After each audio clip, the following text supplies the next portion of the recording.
Luke Redden. Luke Redden. Luke, you ran 75 miles for fun. Is that correct? That is correct. Yes. You want to explain what was the reasoning you did that and what was going through your mind? Yeah. So I I signed up before so the race is the Georgia Death Race for context. It's Hmm. about 74-ish miles. It's in northern Georgia, beautiful part of the country. And yeah, I signed up last June. It's about 10 months before the race. The race was actually at the end of March, so about a month ago. And yeah, my friend sent me the link. And he was like, "This looks interesting. We should sign up." And I was like, "Absolutely not. I've never even ran a full marathon. Why would I sign up for an ultra marathon?" And Hmm.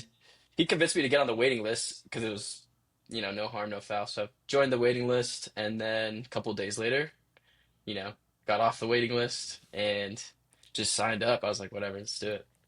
But there was definitely some, hyping myself up to try to even sign up for the actual race.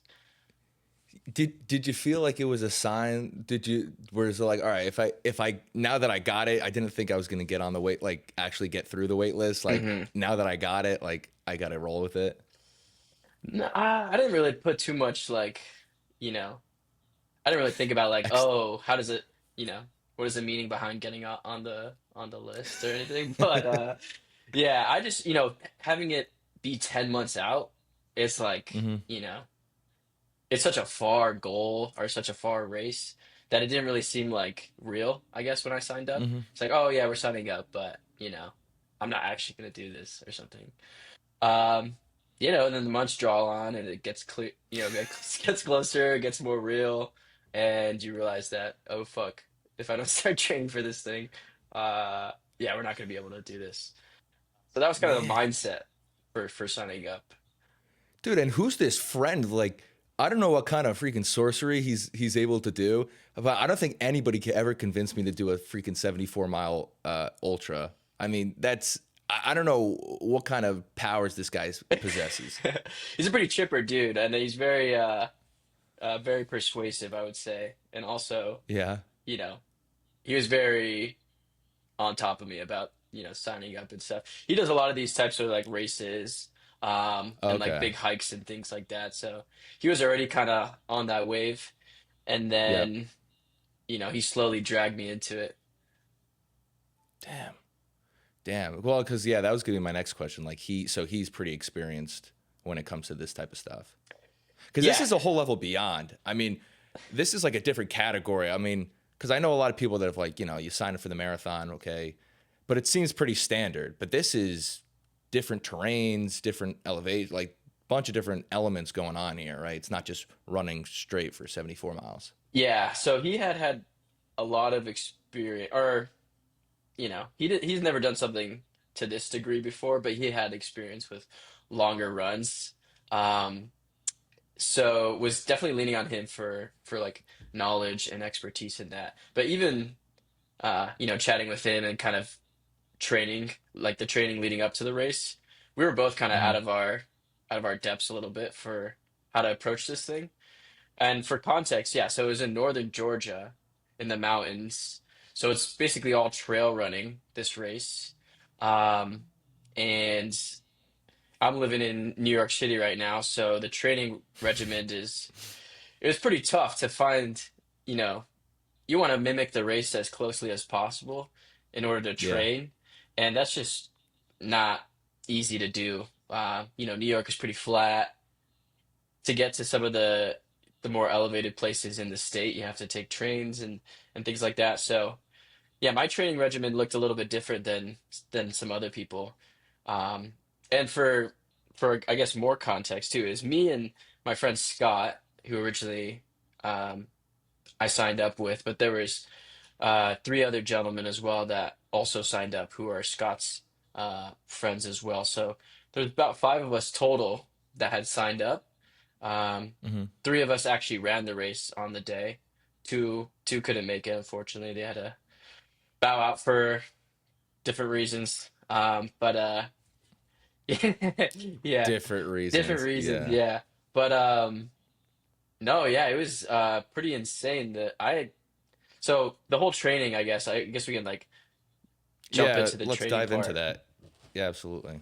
So yeah, essentially my training consisted of a lot of like flat ground running and a lot of stairmaster, but that was something I Yeah. that didn't come until later, about probably 3 months before the race, because I didn't, I've never done anything remotely like this before, so I was approaching this with a pretty terrible training plan, to be honest. I was like, come race day, March 28th, 2026, I was poorly trained for sure, and I'll be the first to Uh, say that I was not in the proper training form that I probably should have been in, but that's all right. I had done enough to you know train different parts of it hmm that you need, so it all kind of came together, and we learned as we did it. But yeah, the training was a lot of flat ground running, so running around Brooklyn, running around Manhattan, and things like that. And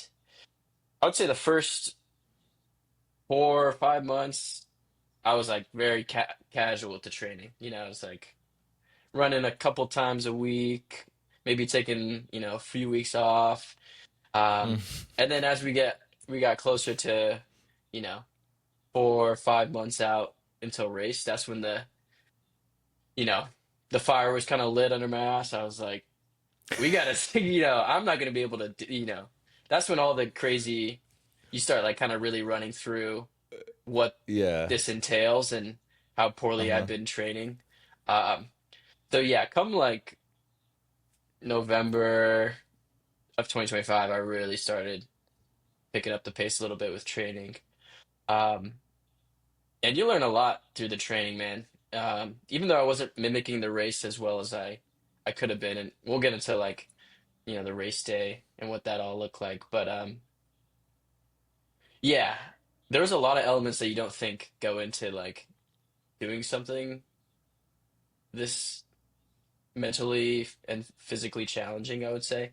Um, hmm and that's like nutrition, sleep, running form, gear, um, you Mm. know, and just managing all the other components of your life so that they Yeah. don't affect, you know, your performance and your ability to like train.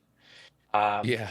and you gotta like optimize all those at the same time, or else you're not gonna be able to keep the momentum and the sustainability of the training up. So yeah, that was a lot. That was a learning lesson for sure to go through all that and have to, it's not just like put on some shoes, tie them, and just run a lot. It's like you got to think through Yeah, yeah, yeah. kind of an overhaul of your whole life and things like that. Yeah, that's a good point. Just like the balancing of that, because I think about all the time you see, like actors get ready for they're being a Marvel superhero, right? And then all of a sudden, in 4 months, they become jacked. And it's like that's their full time job. They have everything. I mean, they obviously have like the best stuff, best quality of stuff in the world, best trainers, best food, but like that's their full time job. You have to like you're literally balancing all this, have to work a job, have to pay your bill, like have to manage stuff. I'm Ideally you didn't throw away all your friendships and all your relationships. I don't know if you just completely ignored everybody for 5 months or whatever you did, but I'm assuming you didn't. So that's just crazy to think about, just that mental balance of like all that stuff, balancing the training, doing all that. I mean, that's crazy just in that, I will say. Yeah. Well, I think I got lucky. It was a lot of the training was over winter, so you know, Oh, some yeah, of yeah, some yeah. of the social aspects of things take a little bit of a backseat, I think, during that time. But no, it's definitely had to prioritize like training and stuff. So I Mhm. started work at like 10, and so I was waking up at like 5 in the morning to get in all the training Mhm. before work because I would just be absolutely beat after work and I couldn't do anything. So yeah, I just kind of like shifted my whole schedule pretty early so I could, you know, use my, you know, the time of the day when I have the most energy to train. Yeah. Um, yeah, man, it was a interesting training regimen, but Yeah, so can we go into some of the specifics? So yeah, let's just say we're talking about that 4 to 5 months prior to the race where you start honing down on it. yep. Like, so how many miles are you running? Um, are you working out in between that too, keeping your legs strong? Like, what are some specific things that you're doing that it kind of progressed up? Yeah, that's a great question. Yeah, it's a balance between, getting the mileage that you need and kind of like creating a base, like they kind of call it like creating a base for running essentially, but slowly increasing your mileage every week. And then also, um, so, I was starting at maybe like 10-ish miles per week when I was doing, 10ish per week, per not per week. run, just per week. Okay, Yeah. all right, Yeah. Yeah. damn. At the very beginning, That seems that. Oh yeah, I was gonna say because that seems very low. Yeah. Well, you can't go straight into like very high mileage or else you'll hurt your knees and or things like that. Yeah, yeah, yeah. So, which I still happened anyways. Like I started like a very low yeah, mileage and stuff like knee injuries or little things pop up and that makes you double down on kind of some of more of the strength part of it. So like really working out your lower body and doing a lot of like deadlifts and squats and things to kind of strengthen all that. Because it's Mm, weird, all those muscle groups are all connected. So like if you don't have a strong back or you don't have a strong glutes, like it's gonna mess up your Achilles or your knee, and it really kind of yeah. like exposes the parts of your body that aren't you know strong and up to standard for this type of stuff. And there's just like those little things just like pop up throughout the training constantly. It's like, oh shit, Mm, I got to work on my glutes because it's like that's the part of my body that stabilizes my knee. And then, oh, my running form's off, so I'm actually like not getting enough like air, and it's causing me to like, create lactic acid in my body too fast, and that's oh, causing me to damn. like, yeah. So it's like stuff like that. You're trying to optimize every tiny little thing to like be able to perform at your highest potential. But yeah, so start off at like pretty low mileage, like 10 miles a week, and then that quickly ramps up to like 50 miles, over a course of about 2-ish months, 2.5 months. So at my peak, Okay. I was running about 50, 60 miles a week. So yeah, on average, like 7 to 8 miles a day, something like that.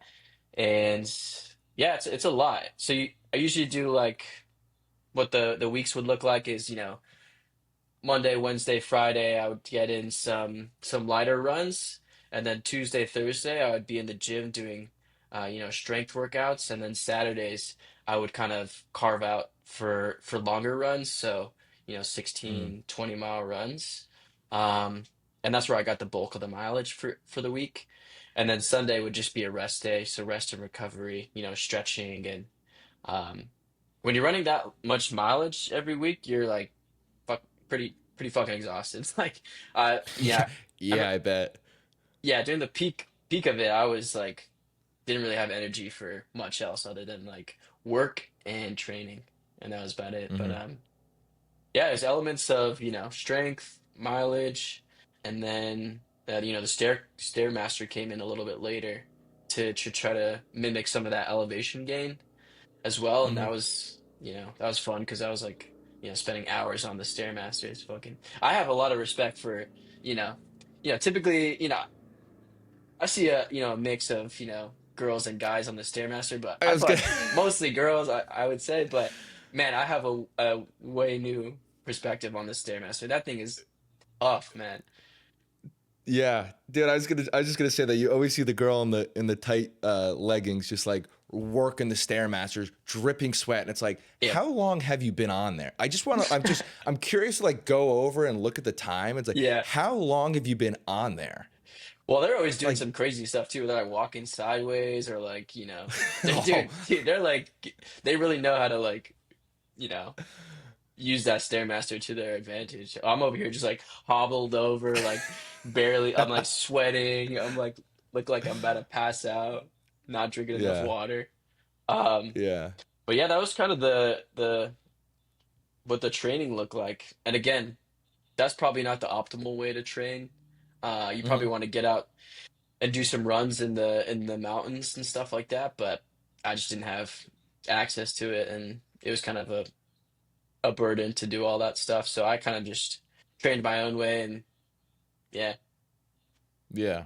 And so, and I know you said you were kind of learning as you go, but did you have, I don't know, did you look it up online that there's some kind of, regimen to follow, or were you using like ChatGPT or something, or your friends that brought you into this to begin with? Like, how are you scheduling out? Like, how are you knowing what to do at first and then kind of tweaking from there? Yeah, that's a good question. I think it was all of those, you know. So it was Oh, okay. relying on my friends, relying on the internet, um, and then yeah, I used Claude to do like this huge. It was like 104 pages of like that I printed out, and it was like a training guide essentially. So Oh my god. um, it had You said basically 104 pages? 104 pages. Yeah, that was kind of Oh like my my Bible for 4 or 5 months. But god. Oh my. yeah, basically had everything you could potentially want to cover, which was day by day, what like kind of down to the hour what I was doing, and then Yeah. nutrition, gear, stretching and mobility. It had mantras in there for like, you know, when you're doing these really, when you go to the dark places during the runs, you got to have something to lift yourself out. So it covered the whole gambit of things really. Oh man, that's yeah, dude. You gotta have the AI generated motivational Oh, stuff. for sure. Yeah. Um, David I Goggins can't think, just be only guy the only guy that has, a lock on the motivational speech industry. yeah, exactly. Yeah, dude. What are you listening to? As far as, are you listening just straight music? Are you listen? What are you listening to? Because I always feel like when I'm working out or running, Mm, like if my headphones, if say I'm gonna go do a workout yeah. and my headphones are dead, I'll be in the gym. I'm like, this is awful. I need something, and sometimes it's like more upbeat stuff, or sometimes kind of more low key, depending how I feel. But like, what are you listening to as you're doing? I mean, 20-mile runs. This is taking you a few hours, right? Hmm. Yeah. So, are you listening to just like music? Are you listening to audiobooks? What are you doing? Yeah. So there was parts of the training when I did.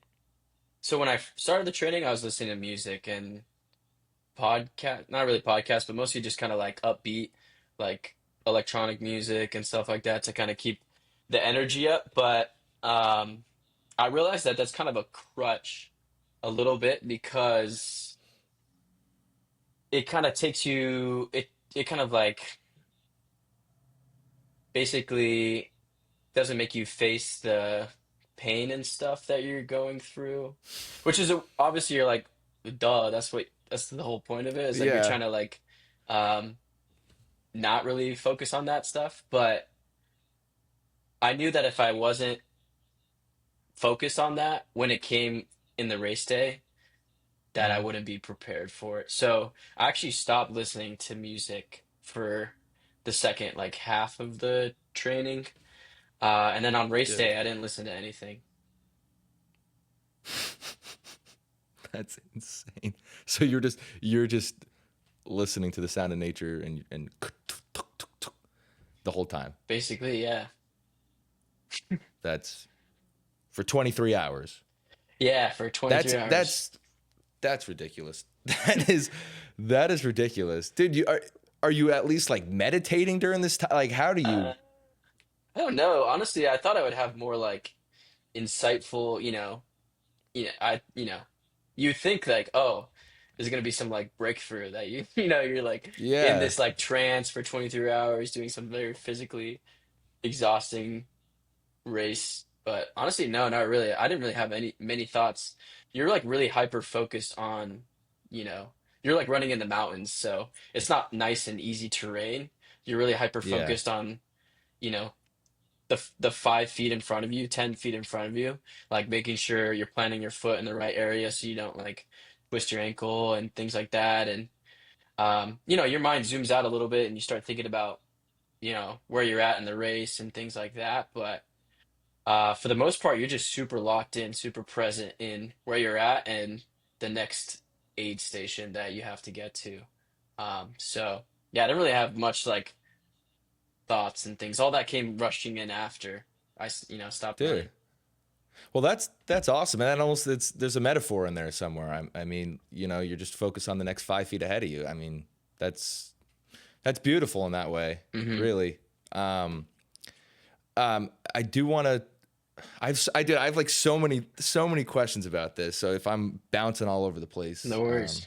you know, I apologize. But as far as the running form, Hmm. okay.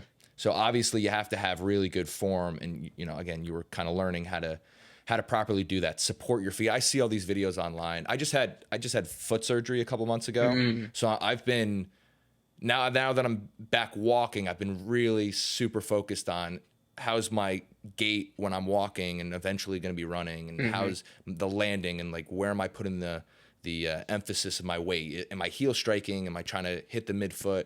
What is the optimal way to be running that you have found? Yeah. So there's a lot of different ideas about like optimal running form, and I think it is different for, say, a long ultra marathon versus, somebody who's running a 100-meter sprint at a track. Um, Personally, for I think most running, which is probably like you're running a couple miles or things like that, you really Mm-hmm. want to be focused on keeping your body, like keeping your upper body above your lower body. And like, what does that mean? Like, you don't want to be extending your legs too far in front of you. If you're taking these ginormous steps, it's putting so much pressure. Because I think, you know, each step that you take is like 4x the amount of pressure when you're running than when you're walking. So there's like a ton of Mm. pressure that's being put on the lower part of your body, and if you're extending too far out, it's putting too much weight and too much pressure on your knees and your ankles and all that stuff. So you actually want to keep your stride pretty, you know, shorten up that stride, keep your legs below, like keep your knees and stuff below uh kind of your chest area. Um, Mm-hmm. and you want to be kicking your feet back and like almost doing like butt kicks. And it should Oh, feel okay. it should feel pretty awkward. I think most people, it's kind of counterintuitive, right? You're like, oh, of course I know how to run. Like everyone knows how to run. It's Yeah. kind of like humans, like built into human evolution and stuff. But not Yeah. really, honestly. Like the running that we did when we were, hundreds of thousands of years ago looks super different from the running that we're doing today. Um, so, that was all kind of the way that I've um, best heard it is the form should be like you're running, like imagine running on grass on your tippy toes is kind of how Mm. it's been described to me. And um, I kind of have worked it into my running structure, so I don't think about it all too much, and probably not doing a great job of describing it. But I can highly recommend a book called Born to Run, which talks about ultra marathon runners and kind of the history of running and our form and things like that. It's an amazing book, and if anybody's interested in learning more about, proper form, humans' capabilities, and kind of just I read that while I was training, and it was just an amazing book. Um, Mm. yeah, and it kind of just rings to the idea that humans were literally, as the title mentions, like born to run. That is one of our superpowers. And it's disheartening to hear when I'm like telling people about running and stuff. They're like, "Oh, I can never run. I can never." That's wild that you ran so many miles. I couldn't run like one. I'd be so whatever, gassed or whatever. But I truly do think that humans were made to run, and that everyone, has this kind of untapped potential in them. And Hmm. yeah, I think it creates a lot of like cascading effects downstream in your life when you kind of um, not just running, but any kind of physical exertion, I think is super Yeah. important. But yeah, the form is huge and it's really important. And when you start tweaking your form, it will feel a bit awkward, but that's a good thing. I think that means that you're probably, you know, learning how to do it the right way. Landing on the sole of your foot is not a good thing. You should be landing on kind of the ball of your foot and Hmm. springing back essentially, kicking your legs back to kick your butt and then, propelling yourself that way. Yeah, gotcha. Yeah, and I just looked up so Born to Run, Christopher McDougall, right? This is the one you're talking about. Yep. Yeah, this seems awesome.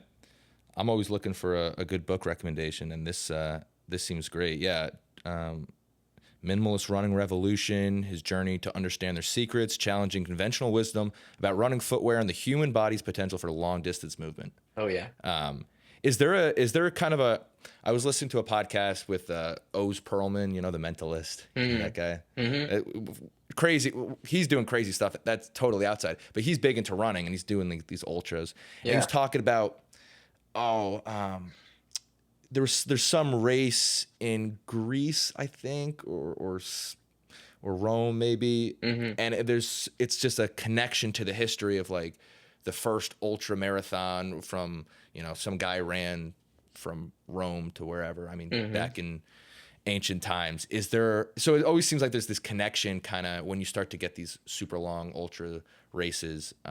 Was there with this Georgia death race? Was there kind of this history connection too element to it? I know you seem very excited about this now.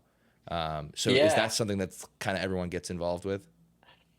Yeah, I think the history element is something that I didn't think too much about before, but now I'm like kind of wanting to dive into it more. Mm-hmm. Um, that book is great because it goes into kind of our ancient history, even pre, you know, um, you know, 10,000 to 200,000 years ago, and kind of like our evolution with running and how that has like kind of shaped like modern humans and things like that. Um, but yeah, there is, I think ultra marathons and trail running is kind of getting its time in the light a little bit more. It's not, I don't think it's reached its, full popularity yet, but I think, yeah, it's kind of like this up and coming um, segment of kind of, you know, exercise and training and things like that, and kind of pushing your physical limits. But yeah, I'm not too sure of the history of it, Mm-hmm. and how that relates. I would love to learn more about kind of the history of trail running and and ultras in the US, but I'm pretty sure it's relatively new. Uh, and actually, now that I'm saying this out loud, I think the first trail run actually had to was actually an offshoot of a race that used to be run with horses.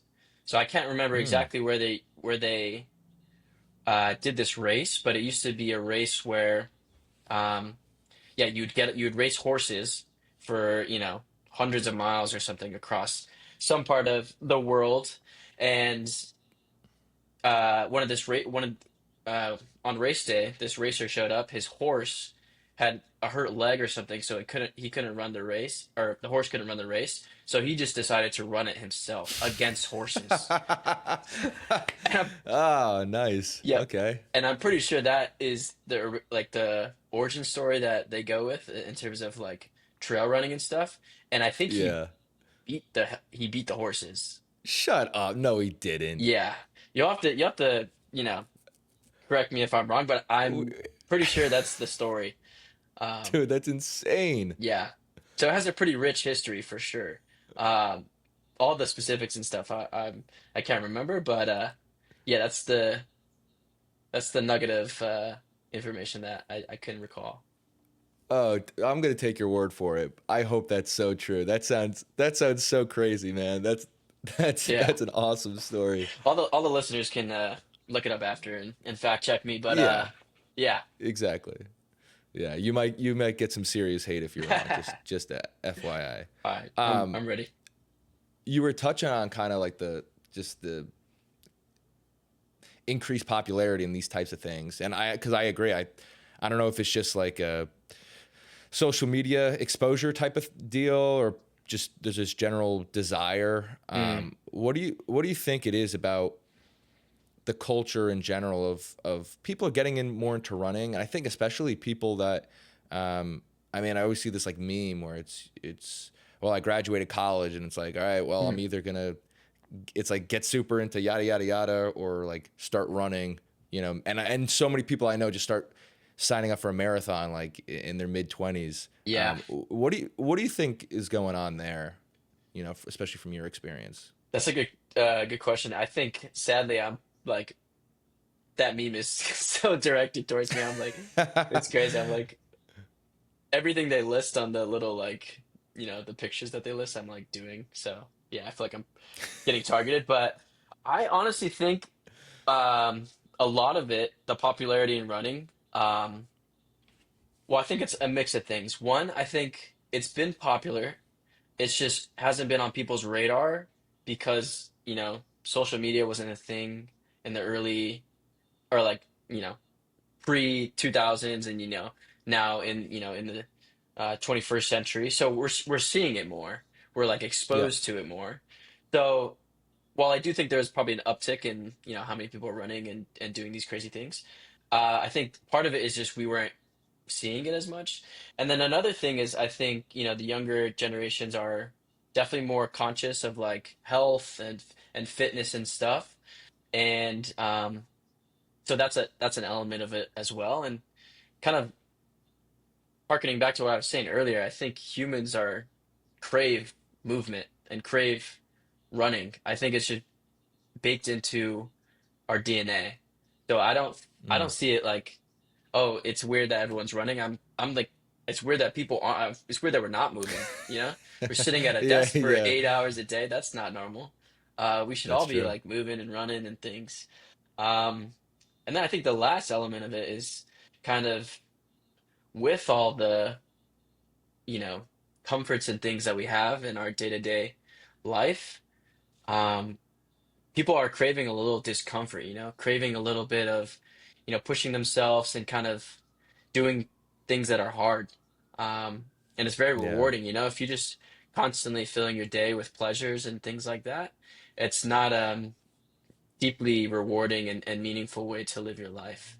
A lot of the satisfaction comes from the delayed gratitude of, finishing something very hard, like a marathon, or, it doesn't have to be one of these like long races. It could be a 5K, a 10K, you know, um, yeah, just doing something that, you know, pushes you out of your comfort zone. I think, with all the comforts we have in life is becoming more important, especially for people's mental health and things like that too. Stepping away from social media or your phone for a little bit, getting out, going on a run, listening to your favorite music or a podcast, uh, and just enjoying the movement. Yeah, you have your body for 99 years, so you put it to use. yeah. No, I agree. I think that's really well put. There definitely is such a. I always think the culture is just like we can't. Everybody wants to get on to the next thing. Um, so yeah, I think being able to have something it's funny how like it's so simple. It like it simplifies things. Like we're going back to some of the oldest types of things that we could possibly do. I mean, Hmm. sports are only inventions of the last, I don't know, couple few hundred years. We'll say conservatively. Hmm. But yeah, like you were saying, running has been probably one of the, I was thinking, well, like, what are the oldest sports? Well, like running and boxing technically, because you're like, you're fighting. But yeah, I mean, I agree. That's just like a return to who we are as human beings. And that's just it's cool. It's really cool to see. And I agree with the health aspect too. It's cool to see that younger people are getting really big into just taking care of their health and what's that looking like, and Hmm. and being conscious of that. Oh, Um, for sure. Yeah. I'm sure. Yeah, and I'm sure there was a bunch. I don't know how much um, how much you were drinking before, or not that I'm trying to make any judgments of you, Hmm. Luke. But did you have to? Did you just like not drink when you were training? Like what was? Yeah. Yeah, so I quit drinking for throughout the training. Yeah. Mm, It's just at the start I wasn't. I didn't, but it's super counterintuitive to be optimizing your nutrition and your sleep and all this stuff and then going out and drinking even one night of the week and just yeah. trashing that whole thing. It's like your sleep is Mm, terrible. You're, you know, you get you want to eat something gross the next day after after you go out at night drinking, or you eat something, after coming out of, you know, a nightclub or something like that. So, yeah, I quit drinking for all of the training. And that's something I kind of just like flip back and forth for, even when wasn't training for this. There's just times where I'll yeah. take a few months off just to kind of like, I want to like recenter, get some more clarity, or like attack a goal or something. And I just want to be super focused on Mm. that. But post run, yeah, been enjoying drinking. It's nice, just having a little fun, relaxing. Oh yeah, Yeah. yeah, dude. You gotta celebrate that a little bit. Yeah, that's good. And you keep on touching too on nutrition and sleep, Hmm. and we'll kind of lump that into just recovery in general, like nutrition recovery. Yep. I think those are two of the things that are probably the least glamorous out of the whole thing. I don't know. Maybe you can touch on other things if I'm missing something, but that Hmm. always seems like everyone wants to focus on the training. The training, you do this, you're lifting the heavy weights, you're doing the long distance, Right. but the stuff that's like really adds up every day is what you're putting in your body and how your body is recovering, Oh, right? for sure. Yeah. Those are, like you said, some of the least glamorous parts of it, but honestly, the most important. I would Mm, say, in terms of priority, sleep, you number one. You need to get your sleep in order, or else you're not gonna you're not gonna run any race. yeah. So sleep, and then right after that comes nutrition. Um, if you're not feeding your body the right fuel, and you're burning an immense amount of calories, you're straining every single muscle group in your body, you're pushing yourself to, not just maintain physical performance, but increase physical performance. So, you're asking a lot from your body, and if you're not giving it the right inputs, you're going to get Mm, trash outputs. Um, yeah. and that's the case for, just living life when you're not Yeah. when you're not training for something. I would say, if you can get your food, sleep, and exercise in order, Hmm. you can manage a lot.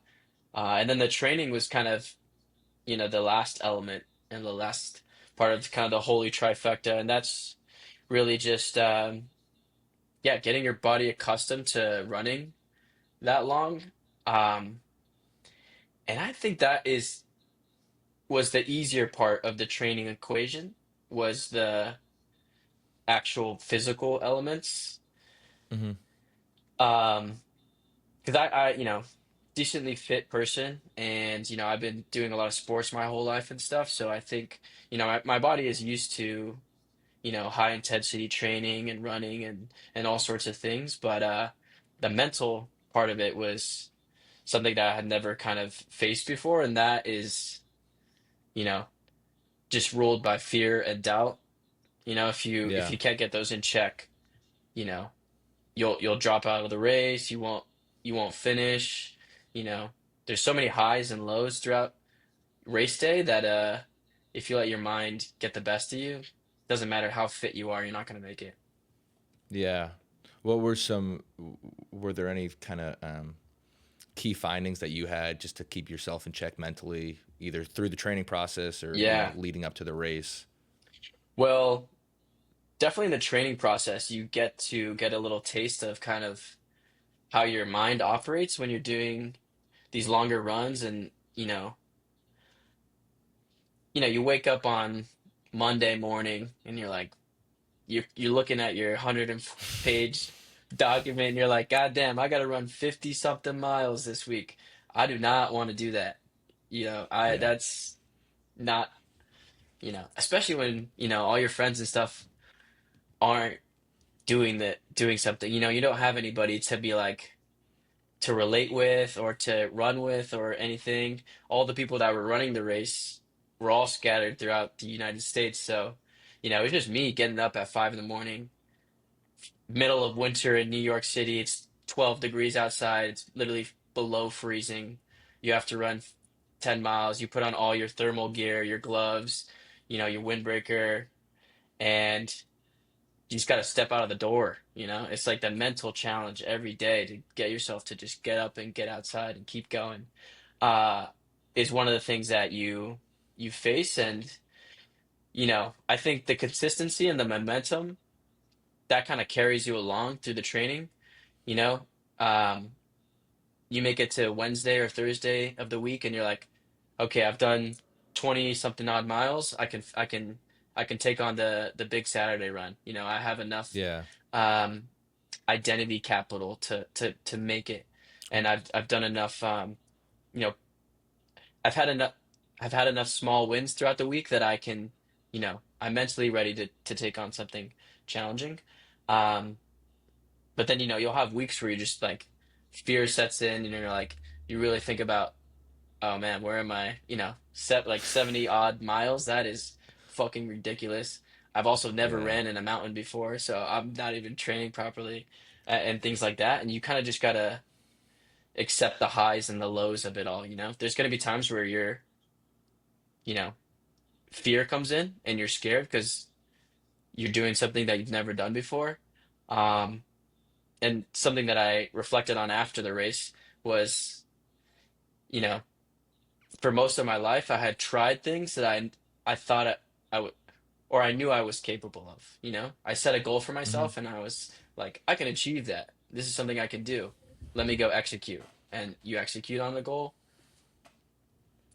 This was something I actually thought I couldn't do, which was kind of sobering. I was like, I'm setting a goal for myself that I actually don't think I can accomplish.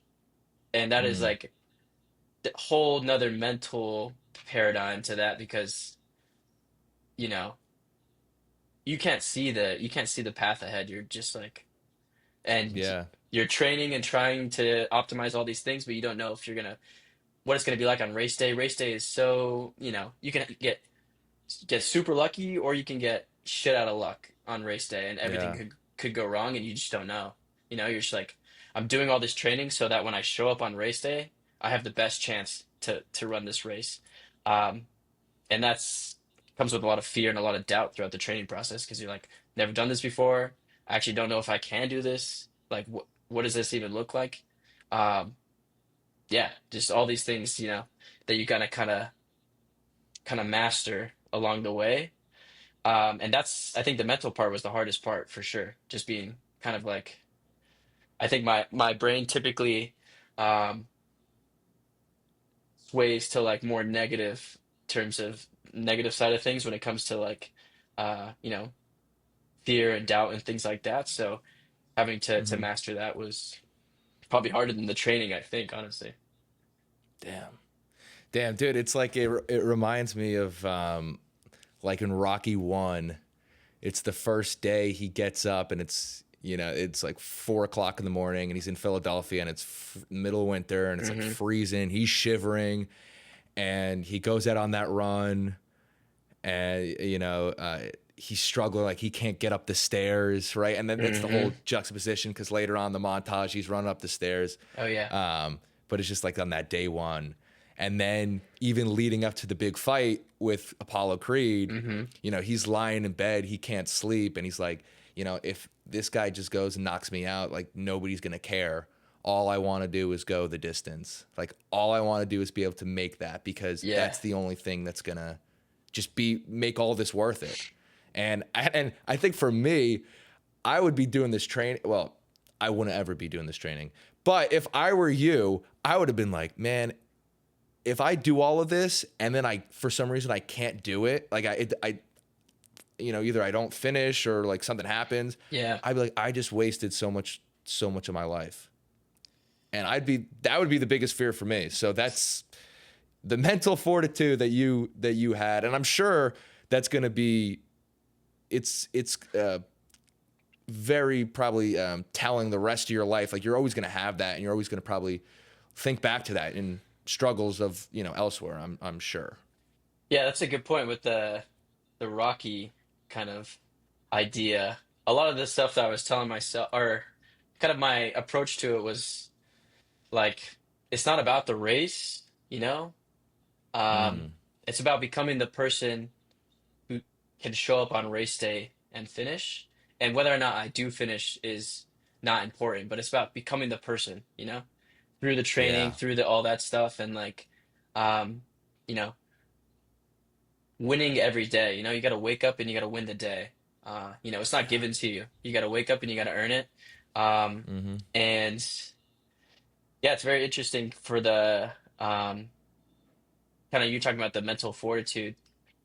I think a nice thing about the training, or something that helps with kind of the mental aspect of it is, when you get deep into the training, you can kind of look back and be like, you know, I have, you know, 70 something days behind me where I won, you know, and Yeah. uh, I can just, when you're having a tough day, you can look back and you say like, you know, I have this many days, I have this many miles, I have this many, you know, I went to bed X amount, early every day, and yeah, that's all identity capital, It's like, um, Yeah. you could take that to the bank, and it's it's pretty powerful to be able to show up on race day and remind yourself of all the struggles you put in. So it's kind of like what Rocky was saying. He's like, I don't care if I, get knocked out, if I win this and win this fight or whatever. I'm just trying to go the distance. So Yeah. Yeah, dude. Yeah, man. Dude, I'm ready to run through a brick wall, man. so am I. I'm like, Oh. shit, let's get back up. Let's back on the training regimen. Yeah, let's Luke, Making I'm me, signing up with you in the next one. dude. Let's do it. Uh I'm down. dude, so let's fast forward now. All Let's right, get race day. race day. Floor is yours. Race day. Let's Race go. day, yeah. So it's in Georgia. So I flew into Georgia. The race was on Saturday, March Hmm. 28th. I flew into Georgia Friday around noon. Got in, had some food, and then drove up so it's in the mountains, so it's up north, kind of like the tail end of the Appalachian Mountains. The race is actually the end of the race is actually the trail there is the start of the Appalachian Trail. So Oh, okay. yeah, pretty cool little back there. But yeah, so drove up like a hour or two up north, and you know, there's kind of like the calm before the storm. Really, it's kind of like you know, there's nothing you can do now. No amount of everything, or the saying. What is the saying? It's the hay is in the barn. It's like whatever Mm. comes is coming. So you drop off your basically it's called drop bags essentially. So you had to sign in. You get a bunch of uh, you get your fucking hat and your socks and whatever. Mm. And then yeah, you drop off your drop bags, which are just basically a gallon Ziploc bag, and you know, you put little goo in there, you put extra socks, whatever you might need throughout the race, and then they'll stash those for you at different mileage. So Okay. a third of the way of the race, you can grab that, and then closer to the end, you'll grab that. So yeah, basically just signed in on Friday, and then went back to our Airbnb, had a huge pasta dinner, two massive plates of pasta, a carb up, Yep. and then immediately got to bed. And we woke up at 3:30 or 2:30, I think. And our Airbnb was at the end of the race to kind of like, not have to drive too far. So we had to drive to the start of the race, which was an hour and a half away, which is crazy because you're Yeah. like, it's 3:30 in the morning, and you're at the end of the race, and you're driving to the start, and you're like, damn, we're driving an hour and a half. I'm about to run the whole thing, which is crazy. Um, Yeah. but yeah, it was a fun car ride. We're just one of my Scott's good friends, or actually his cousin, Jordan was there. He's a big ultra runner too. He had Hmm. recently broken his tibia, so he wasn't running, but he was going to be some of our support, some of our crew. He was just telling us great stories about, you know, how on one of his runs he like broke his tibia and he had to like walk 5 miles on a broken tibia, and there was like mountain lions like stalking him as he was making it back, and the race director didn't Dang. call it emergency services and stuff like that. So we were just sharing some fun stories. I was pretty quiet. I was trying to kind of like focus in and just, get ready for the race. But yeah, I asked him a few last little pointers before we got to the start. But yeah, it's pretty hectic right when you get there. It's like you drive into this like asphalt road at the end of this, or basically at the beginning of this kind of mountain range. And there's no turnoffs. So you basically just have to hook a Yui, and there's no place to park or anything. You just gotta like the race director is there with like a flashlight, and there's like a few police officers kind of like keeping everybody moving along. But basically, as soon as you get to the where the race starts, you just have to jump out of the car. You can't be there longer than 30 seconds. So you grab your shit, jump out of the car. We took a quick piss on the side of the road, and then it was freezing, yeah. So we just like walked down to where the race was. Got a quick call from the race director, or a quick, you know, 411 from the race director, and then yeah, he got in his car and drove down the asphalt road, and we like started running and following him, which was pretty cool. He was like driving his little like uh safety car or whatever, as we all the runners uh followed him, and it was so cool to like see. It was pitch black, and then all you see is just hundreds of headlamps going to, like winding down this like asphalt road, and it's like super cold, and everyone's in their gear. It's pretty sweet feeling. Um, at the start, my knee was kind of bugging like right away, and I was like, "Oh, bro, we're in for it. We're in for it." Um, but I luckily I think it was because I was just a little nervous and I wasn't focusing on my running form, and as soon as I clocked in clicked into my running form, it went away. So um, that was a good feeling. So yeah, you Dang. just you wind down this asphalt road, and then you get to this kind of little dirt turnoff, and the first mountain is the tallest mountain of the whole day. So it's about, I don't know, 4,500 feet or so, and you just go start climbing straight up, yeah. And it's pretty slow going at first because it's just a kind of a ant trail of headlights leading up this mountain, and Yeah. everyone's kind of just in chipper spirits at that time, and kind of just you know Yeah. I was super Only goes downhill from there. oh, yep, yeah, yeah, only goes downhill, and I was pretty focused on like you know not burning too much energy right at the start. I was also trying to take like short and choppy steps because your legs are just going to be shredded the whole day. So you got to just like kind of preserve your legs as much as possible. Um, and then yeah, we kind of climb up that mountain. That took about 2 or 3 hours. The race started at 5 on Hmm. Saturday, 5 in the morning. And then that took about 2 or 3 hours to get up that mountain. It's just a little slow because you're behind a bunch of people. And then as you're cresting the top of the mountain, you start to see the sunrise, and it's just so beautiful over like, you know, the Georgian wilderness, and everyone's just kind of like having a good time and stuff like that. And for context, there's 9 aid stations throughout the Georgia Okay. Death Race. So what's an aid station? Aid station is just like they'll have water, electrolytes, fruit, food, blister stuff, whatever you need, whatever you need to like keep you going and keep you in the race. Hmm. Um, so we kind of flew through the first aid station, second aid station, feeling good, kind of just, eating pancakes and bacon and potatoes and all this random shit.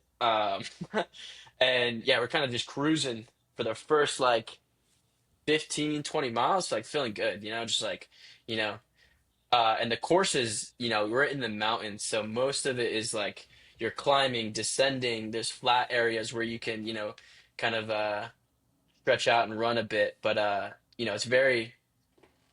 it's not like you're running a marathon on the street and you're in a similar gear. for the whole Yeah. race, you're constantly shifting gears. You're like climbing for 30 minutes, and then you're immediately sprinting down this massive mountain, and then you're kind of like, you know, maybe have a little bit of a technical section, so you're slowing down or something like that. So you're constantly just like flipping between all the different gears, and it's fucking exhausting. Like that's like when Yeah. you're most tired is when you're like changing gears. But yeah, first 20 miles were pretty nice, man. I was like feeling good, like very high energy. I was just popping those little energy goo things, and then there's a kind of the first like landmark portion of the race. Obviously, it's like the big mountain at the start, but there's like this huge switchback, so you have to like run down this crazy long ravine, Hmm. and there's an aid station down there, and then you have to like fucking climb all the way back. So you're running down this like ravine for probably 25, 30 minutes, and then you're like get to the bottom, you're like, fuck, I have to climb that whole thing. Uh,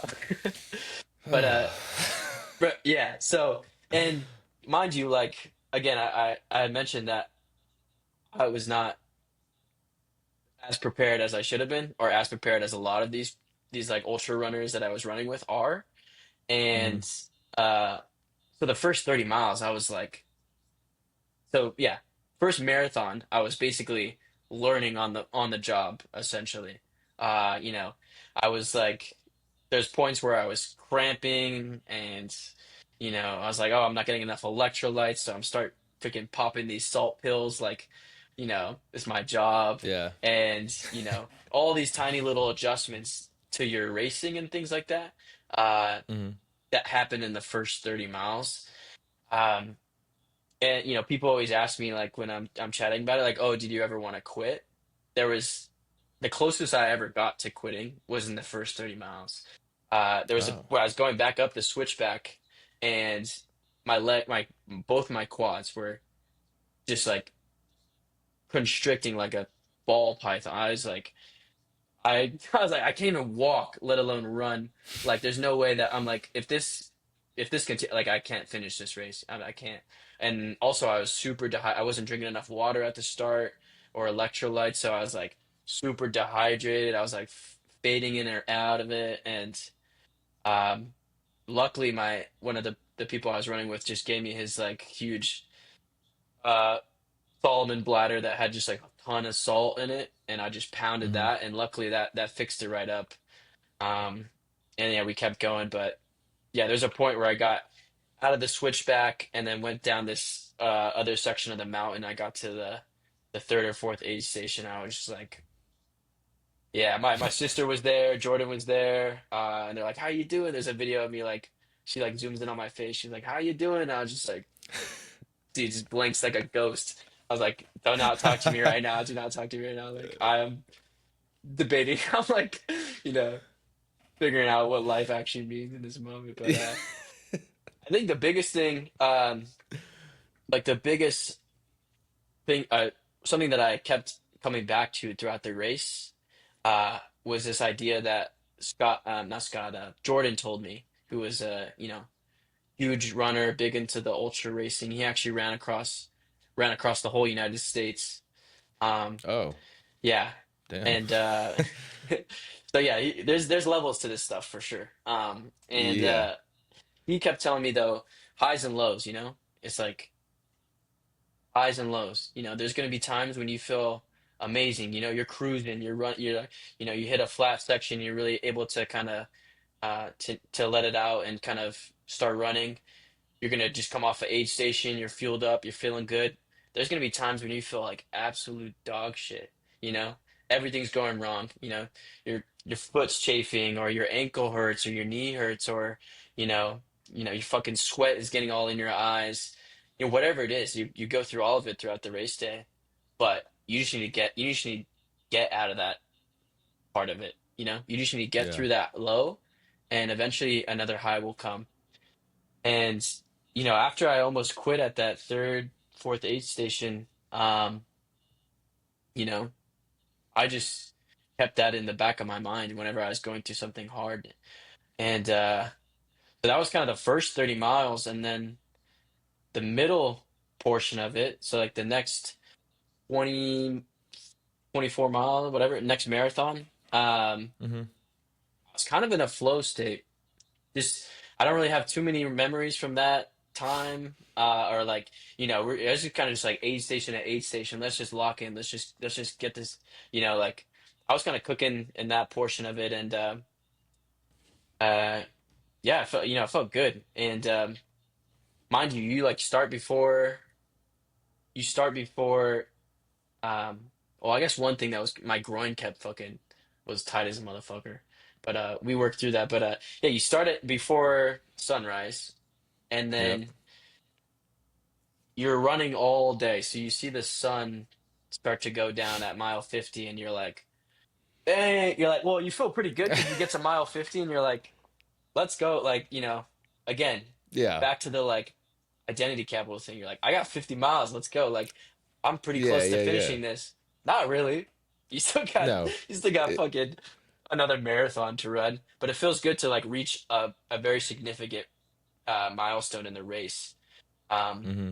and that first 30 miles, I felt like I had learned so quickly how to kind of like execute on something this like the terrain, like I was learning the terrain, learning the fueling, learning all of that on the go. Once I got that down, boom, the next like marathon was easy. Well, not easy, but in comparison to the first 30 miles, it felt much better. And then the crazy thing is like the 9 aid stations, uh once you hit mile 50 or so, there's only one left. Mm. One or two left. I can't remember if it's one or two, but you know, Mm. you're like Yep. you're fueled up, you're feeling good most of the race, and then the last marathon, it's like, all right, dude, you just gotta like send it. You're gonna have like low Yeah. fuel, you're gonna have low water, low electrolytes, and you just gotta kind of like push through. Um, yeah, and then night falls, and you're still running, and it's just like it's cold, fucking, you're in the mountains, it's freezing. Um, and that last portion of the race really it got challenging really fast. The mental part of it too. And you've been running for 19 hours or something like that, and Oh my God. your legs are shredded. Going up and down like this, oh Yeah. dude, man, your legs are just look like Swiss cheese, bro. That's what it feels like. You just like it just doesn't feel good. You're like every step is like pain. And Yeah. um yeah, so like night falls, you get to like one of the, you know, last couple aid stations, and you just got to power through. I remember, when I was doing research on the race people had finished, I saw this guy, I was listening to a podcast, and he was like, if you step out of all the aid station have names. So he's like, if you step out of Jake Bull, you'll finish the race. And I remember making it to Jake Bull, man. I just had the biggest smile on my face. I was like, because I'm gonna finish this motherfucker. Remember Um, that? Yeah. yeah, but it's still a long time. You still got like 10 or 12 miles after Jake Bull. Um, I can't remember exactly how many. And that part of the Hmm. race was probably the most mentally, like, the mind games are crazy at that part of the race. Also, the race director is known to like to mess with the runners. So, Oh boy, dude, that works. it Yeah. was brutal. It was like you'd get to an aid station and it'd be like, next aid station, 5 miles. You're like, oh, 5 miles? Let's go. Like, I can get 5 miles. It's like 10 miles, 12 miles. And the mental games, dude, you're like running and you're like, this is the longest 5 miles of my fucking life. Like, how long have I been running for? And you just Yeah. it oh dude, Oh you're man. cursed. Absolutely cursed. Um, but that was the type of shit that was happening all fucking day. It's so annoying because you're already like physically beat, mentally fucked, and then to add on this like another layer of just like trickery is Yeah. it's unreal. But yeah, so at that point it was like nighttime. I was like had made it like 54, 50, whatever, how many miles, and um yeah, there's the to get to the last aid station, there's just like what is not a very steep climb, but it's about 3 or 4 miles of this just like most boring gradient, just enough to Mm, like just enough to piss you off, and you're like at that point it's like maybe hour 20, and you're hmm just going up for 3 miles. This like I don't know, maybe 30 or 40% gradient or something like that. But you're just dead tired. You're dead yeah. exhausted. You're like you don't have any caffeine throughout the race either, so you're just like fucking Oh, damn. exhausted. I remember going up like climbing up that, and I was just like struggling to keep my eyes open because I was so tired. And the aid stations are so far apart during that part of the race that you have like no food, and you're just like Yeah. your body's running on nothing. And then you get to the top of that gradient, and then there's like about 1,000 foot climb that you have to do. And that was like one of the hardest parts of the race. Uh, I remember I started climbing up that, and I was just like, I literally had to like, there's a group of us together climbing this section, and I literally had to like go off the trail for a second because I thought I was gonna faint. I was like, I don't have any energy. oh, man. Like, Yeah. I can't climb this right now. I don't have any energy. And I like reached in my pack. I was like, give me something, give me something. I couldn't feel anything. And then I grabbed like this thing. I grabbed something. I was like, what is this? Pulled it out. It was a Snickers bar. Oh my God. Best fucking bite of Dude, food I've ever had in my life. hold on, is this all an ad read for Snickers? Is that what this whole It, thing has been leading up to? it could be, man. It Uh, really could be. In that moment, it was like the most joyous, like this like oh, complete bliss. I like chewed it up real quick, bro. Instant energy. Boom, feeling great. I'm like, yeah, man. I'm like, man, what if there was another one in there? Went back in down there, grabbed another one. I was like, let's No way. fucking go. Oh my God, dude. Oh, Yeah. dude. And then got to the like so made it up that portion, got to the last aid station. Thank God they had coffee because I don't think I could have, you know, stayed awake, honestly. Let alone like ran the race. So got some coffee, got some warm food. And then yeah, I had not too many miles left, but at that point in the race, your per mile average is like 17, 18, 20 minutes, depending on like if you're going up or flat or whatever. So you're like, Yeah. oh, I got 5 miles left. And you like do the math real quick and you're like, damn, I still got like a couple hours of running. It's crazy. And at that point, you're already like 21, 22 hours deep. And you're like, damn, I still got to run for like another 2 or 3 hours just Yeah. to finish. Um, And there's it, a cutoff too, so you're watching the clock a little bit. there's a cutoff. Yeah. So, 25 hours. You can't go any longer than 25 hours. And then if you finish in 24, you qualify for a race in California that's like super well known. It's called the Western 100, the Western States Okay. 100. So I was honestly trying to qualify for that. It's super hard to get. You get a lottery ticket essentially, and even if you have a hmm lottery ticket, it's like super hard to get in. But I wanted that lottery ticket, so I am watching the clock, and at this time, I'm like, okay, we're gonna finish under 24 hours, which is good. Um, but yeah, man, it was brutal. There was times in the race I would like just there was literally a time in the race where I like went off the trail to take a piss. I looked at a tree and the tree was like going like this, and I was like, I feel like I'm tripping. I uh, feel like I'm on shrooms right now. This is crazy. I was like, yeah. Let's just keep running. This is yeah. Dude, you grabbed the wrong Snickers bar, man. I know. So no, literally, I was like, what the hell is going on? But Yeah. no, yeah, man. We the last 2 or 3 miles fucking suck too, because it's like at that point your legs are like dust and it's Yeah. all downhill, like all the way it's down. You're just doing this like super technical downhill descent. The steps are like fucking a foot uh a Oh, foot high, and oh man. it's like like somebody just like hit your legs with a baseball bat for an hour straight, and then you like try to like go walk down, this super steep descent. It's brutal. It's like so sharp. Yeah. And then you get to the bottom and you think you're done, but again, this race director is like, you know, just likes to This take the guy. piss out of everyone. So you have to like climb 700 stairs and then come immediately back down just to get back to exactly where you were like 30 minutes ago. So Fucking Okay. brutal. Dude, well, he knows nobody's gonna have the energy to come after him after, so he's Oh, for like, I'm sure. gonna say Yeah. whatever to these people. Yeah. Dang.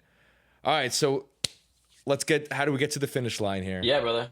So honestly, after the big stair increase in stairs, and then the coming back down, that you kind of just like it's like super obscure. You're just like in this like little like ravine, and you're like at that point you're like kind of pissed. You're like, I've been running for 23 hours, and you're like, I was just at the lodge, because that's where the race finish line is. You're like, I was just there. I climbed a bunch of stairs, and now you have me back in the fucking like near some random ravine, pitch black. Like, where's this finish line at? Like, you're actually, I was at that point, I was like actually getting mad. I was like, where the fuck? And then you like all of a sudden just like pop over this little like mound, and there it is, man. Just like the inflatable race finish line. Such a fucking crazy feeling to see that. Um, and then yeah, you kind of just scramble down this little like hill, and there's a bridge that kind of like uh, goes over this little river. But of course, that's blocked off, so you have to run through the water in order to Hmm. finish, because that's just what the race director likes to do. So yeah, you get a little like douse in the river, and then you pop up, and yeah, you run through that finish line. Damn. Feels good, All man. right, and then dude? Yeah, what was the feeling? What were the thoughts? What was flooding in, man? You've crossed that finish line. Yeah. Um, I was pretty ecstatic. Yeah. I was like jumping up and down, and uh yeah, it felt really good to finish, man. I didn't think I had honestly didn't think I could do it. Like uh Yeah. with so many different like things that came up throughout the race, just like little ailments, and your knee hurts, your groins all fucked, you're chafing, you're fucking all dusty, you got rocks in your shoes, like all these little things that come up throughout the day could be the thing that like makes you not finish. Um, Yeah. but I love the race director like send an email the next couple of days, and something that he wrote in the email is like, at the finish line there's a lot of things, people are like crying or happy, or embracing a loved one or something, but he's like, one thing that I never see is excuses. It's just like the people that finished, uh, you know, they dealt with everything else, everything that everyone else was dealing with the whole day, Hell yeah. and they Hmm. got through it and finished. So, and this is all hindsight, I was able to Yeah. Yeah. reflect on all this and stuff like that. When I finished the Yeah. race, I was like, let me fucking sit down. I haven't sat down in 23 fucking hours. I haven't sat down in a full day, man. Like, oh God, yeah. So that was basically the main joy of the little comfort, was like sitting down and stuff like that. And one thing I didn't mention Hmm. that was cool is one of the little like uh quirks of the race is you the race director makes every racer carry this 1 pound railroad spike. Oh. Yeah, and it's supposed to represent like any burdens or anything that you bring with you into the race, and you're required to carry that throughout the whole race. And if you don't have it at the end, you'll get disqualified. Damn. Um, Okay. so the very last thing you do is you just take your railroad spike out of your bag, and you get to drop it into this like often essentially Georgia death race. So that's a really cool experience too, to like, and it Damn. just yeah, and then you get a little engraved one Huh? at the end too. So I have this one as a memento Oh, too. sweet, dude. Memento. Instead of a medal, you get this fucking hideous railroad spike. So No, honestly, would have that's pretty cool though. yeah, honestly would have preferred a medal. It's easier to hang on a wall or something. But that's cool too. It's just sitting on my desk. Yeah, Oh man. man, dude, that's sick. Holy smokes. Yeah. And then Damn, I would have spiked that thing into the ground. I would have been like, yeah, there's all my honestly, burdens. yeah, dude. I Get that literally had shit like out of here. so like such little energy. I was just like, boop. Yeah. Yeah. Uh, Damn. Oh my gosh. and then you're a Yeah, finisher, but man. It's crazy. I think how many like people? Yeah, I was gonna ask how many I think I was people. about as you. about to answer that question. Um, so I think like 280 people signed up, and I think only or like 40% don't make it. So I think like a hundred They don't make it to and race day, or they don't make it to the finish line. so that number includes both. So some people Oh, okay, okay. just don't even show up on race day. They just, psych themselves out. And then I think that's maybe like 10%. And then 30% of the people that start the race don't Don't finish finish. it. Yeah. So Damn, I think total is like 150 or something people finish that day. damn. Yeah. And you're one of them. Yes, We got sir. one of them right here. Yes, sir. Damn. So, man, that's crazy. That's a crazy accomplishment. And dude, that was I remember calling up our buddy Hank. I mean, your roommate, and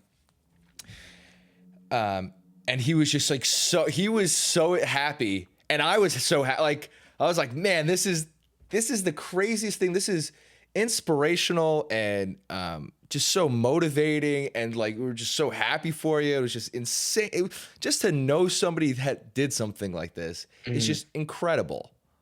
And I'm sure you do feel pretty proud, but you should if you don't. And I'm honestly my last question really is Yeah. where do you go from here, Luke? You're 24. You 25 yet? 24. You're 24. You're not even 25 yet. Where do you go from here after? What's going to top this adrenaline rush? Where do you go from here? Yeah, that's a good question. Honestly, I'll say this and then I'll answer that question. I think one of the biggest takeaways that I got from the race was an appreciation for the human spirit and it's Mm, how capable we are. And I learned it firsthand, not really thinking that I could do something like this and kind of accomplishing it. But I really think that it's in all of us to do these, you know, very challenging and very rewarding, uh, whatever it is in your life that you want to tackle. It doesn't have to be physical, it could be some sort of creative project that you want to work on or, starting a business or something like that. Uh, mm, we have it in ourselves and, you just gotta kind of dig deep and you gotta believe in yourself and you can't let, fear and doubt be your counsel. But yeah, I think what's next is I definitely want to keep racing and things like that. I'm gonna take a little break to enjoy the summer, and yeah, probably that makes sense. you know, try to mend some friendships that I probably haven't been nurturing as well as I should have. But I think I'll probably want to do a triathlon next, so we'll get Okay. multimodal with it, swimming, biking, Ooh, things like that. dang. Yeah, and then also just want to, pursue other projects in life too. So whether that's trying to start a business or other things like that. I think doing something, this race has given me a lot of perspective on like what I'm capable of and what is meaningful and satisfying and fulfilling. And uh, Yeah. yeah, I feel like one of my friends kind of summed it up best, I think, because I was chatting with him and I was trying to reflect on how I felt after the race, and he was like, you kind of discover a new edge, We all have an edge Mm, that we live around. Some people are far from their edge, They're super capable and they have a lot of talent or work ethic or anything like that, but they're not close to their edge. Um, and this was kind of me discovering a new edge of myself and kind of, getting a new vantage point of the landscape of my life. So I want to try to take that perspective and kind of shift it into other parts of my life, but also keep running and keep doing fun stuff like that because it's just a good time. And the community is fantastic too, man. Some of the yeah, I'm most sure. encouraging, loving, supporting people. Uh, so yeah, you're gonna be surrounded by a good group of people if you choose to kind of go into the endurance racing thing. Some of the nicest and yeah, most down to earth people that I've come across. So yeah, it keeps you coming back for sure. Damn.